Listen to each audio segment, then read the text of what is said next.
Well, hello there, my friend. Welcome to the Daily Message with me, your host, Jonathan Doyle. I am glad you are here. Please make sure you have subscribed. I shall be deeply offended. You have no idea how offended I can get if you do not subscribe. It makes a big difference. It moves the content around. People get to see it more often, so your subscription makes a big difference. And as always, I would love you to go down under here, and I would like you to check out the coaching link. There's a whole bunch of links there. You can book me for conferences, for training, for events. All of that stuff's there. But book a coaching spot, right? What happens in coaching? We jump on Zoom. We identify the key areas in your life where you feel stuck, an attitude, a belief about yourself, a habit that you can't break, a relationship that's problematic, a business that's not growing, whatever it is. Book yourself a coaching spot. Book one, right? And then find out how it works. You work with me personally. We will get you moving forward. This is an investment worth making. I have spent huge amounts of money over the years with some amazing coaches and mentors, and I do not regret it at all. I have learned so much. The accountability, the guidance, the encouragement is really transformative. So go and book yourself a coaching spot right now. All right, you ready? This is a 3-part series. Day 1, we talked about the impact of weakened social connection. Day 2, yesterday, we talked about the impact of weakened exposure to nature. So I do want you to go check that out from yesterday. And today, I want to talk to you about technological overwhelm. Now, unless you are sitting on the side of a mountain in Tibet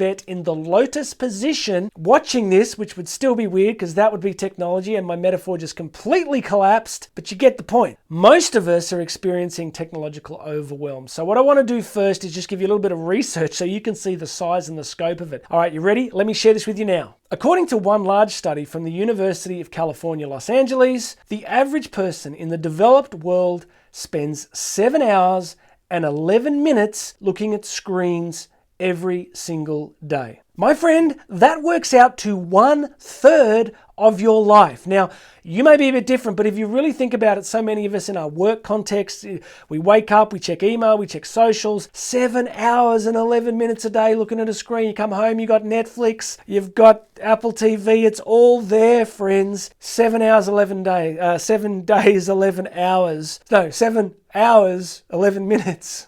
Let's not get excessive here.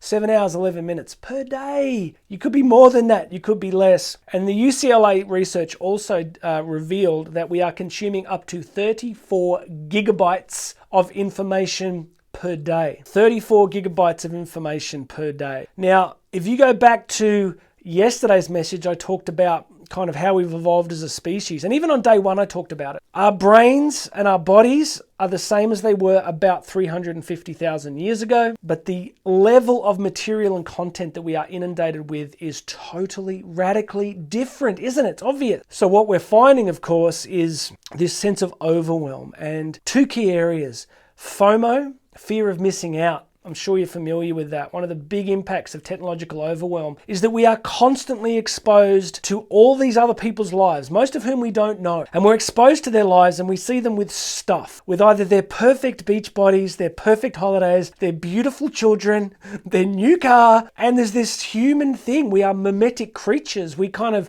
imitate, we desire. And so what do you think the effect is for many people of waking up every single day and just being reminded of what you don't have and how you don't look? The psychological impact is pretty significant. And it's really interesting. When I looked at this research, the loneliness and the psychological issues and the FOMO, the fear of missing out, is not restricted to children and teenagers, because that's the common thing. People go, I'm not a teenage girl, I'm not a teenage boy, this stuff doesn't affect me. But the research shows that it goes all across age groups and it actually goes across cultures. So it's not just a developed world problem. There's people all over the planet spending their days being inundated with images and ideas about everything that they're not, everything that they don't have, everything that they'll probably never be able to get depending on where they live. That is not going to be helpful. All right, the other research was just the psychological effect on people consuming high levels of content. You ready? Let me take you through this research. In children and young people, overuse of technology leads to the following outcomes: low academic performance, lack of attention, low creativity,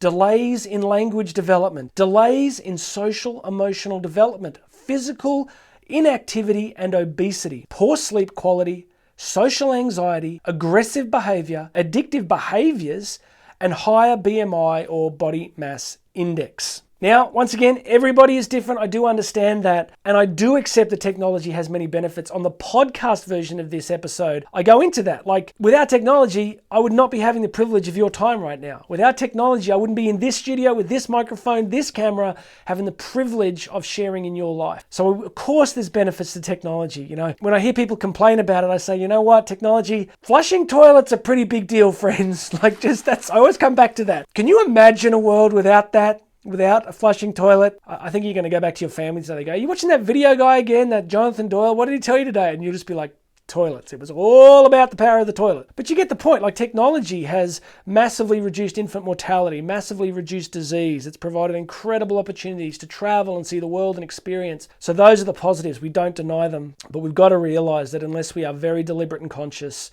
this stuff can have significant negative outcomes. So as always, let's finish this video by talking about strategy, what you can do to create change in your life. Let's do it. As always with me, the first strategy is simply to become deliberate, to become conscious, to begin to think about it, to begin to go, what is happening here? How much of my life is being affected? You know, the last few months I've been really convicted about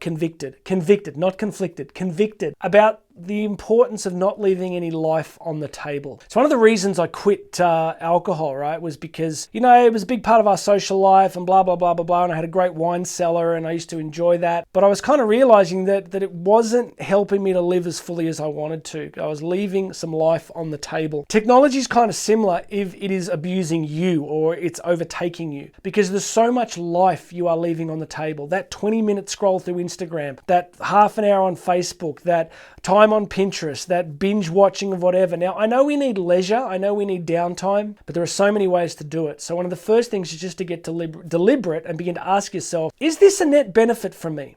Is this helping me become the person, the spouse, the parent, the friend, the athlete that I want to become? So get deliberate. Ask yourself the hard questions. Usually with me, it takes a while. Those questions begin to percolate and they go around for a while before I begin to take really concrete action. But the first step, my friend, is to get deliberate, get clear, get conscious. How much tech use is taking place in your life? What do you think the impact is upon you? And what would you like to begin changing? All right, let's talk about some other strategies. Look, one of the big ones for me is simply that I make very deliberate times of my day for stillness, for silence, for disconnection. So I'll often try to spend time in our local cathedral. It is a beautiful, quiet, dark building where I'm completely unplugged. I have really good headphones and I spend a lot of time being deliberately disconnected and in silence. I don't really have any social media. I used to have a big social media following. It's probably cost me a fair bit business-wise, but I got rid of just about all of it. YouTube's pretty much, and Rumble is what I do socially now. I'm not telling you to do that. I'm just telling you that I needed to create deliberate islands of stillness in my life and in my day. I don't survive without it. So are you making times for disconnection in your day? Genuine disconnection. All right, last thing. This is a bit random, but I do want to remind you about what I call single task focus. One of the impacts of technological overwhelm is that you will be trying to work or do something important and you got 5 or 10 different technological things happening, from music to headphones to instant messaging to socials to email. And I use a brown noise generator. You can get them on Spotify, Apple Music, Google, YouTube. Just type in brown noise generator. You know, you've heard of white noise, but actually they reckon that brown noise is even better. So brown noise generator can make a big difference. Just headphones and stay on a single task. Stay on one particular thing. Today, I'm working on a whole bunch of reading I got to get through. Headphones will be on, brown noise, nothing else. Get deliberate, get specific. It can make a big difference, okay? I hope that's useful to you. Now, please make sure you're subscribed. If anything over this last 3 days has been useful to you, leave a comment here. Please suggest content that you'd like me to cover. If there's something you'd like me to cover in an episode, put in the comments here. I will read it and I'll build some content around it. But most importantly, if anything over this last few days has resonated with you, well, maybe that's important. And I want you to come and book a coaching call. It is underneath here. Book a coaching session with me. You can pick the time. We will jump on a Zoom call. And the passion of my heart is to get people moving forward. People like you who really want to get a change in their life, who want something to be different. So book that spot. We're going to talk over Zoom and we're going to identify what the gaps are and we're going to get you moving forward. All right, tomorrow, so much more good content coming your way. My name's Jonathan Doyle. This has been The Daily Message and you and I are going to talk again tomorrow.